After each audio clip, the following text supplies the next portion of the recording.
கோபமாக இருந்துச்சு. அதை ஏதாச்சும் பண்ணணும்னு நினச்சி அந்த மந்திர மாமரம் காக்காக்கு ஒரு தண்டனை தரணும்னு நினச்சிட்டு அந்த காகத்துக்கு வாயை திறக்க முடியாத மாதிரியும் அதனால் பறக்கவே முடியாத மாதிரியும் பண்ணிருச்சு.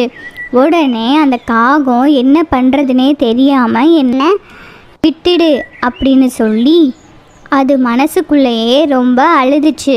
அப்போ அந்த மந்திர மரம் சொல்லிச்சு, இனிமே இந்த மாதிரி திருட்டுத்தனங்களை பண்ணாத, யாருக்கிட்டையும் நீ பொய் சொல்ல மாட்டேன்னு எனக்கு சத்தியம் பண்ணி கொடு, அப்போதான் நான் உன்னைய இதுல இருந்து விடுவிப்பேன் அப்படின்னு சொல்லுது. உடனே அந்த ஈஸ்வரிக்காகவும் சொல்லுது, இனிமே நான் இந்த மாதிரி தப்பை பண்ணவே மாட்டேன், என்னை மன்னிச்சிடு அப்படின்னு அந்த மரத்துக்கிட்ட மன்னிப்பு கேட்குது.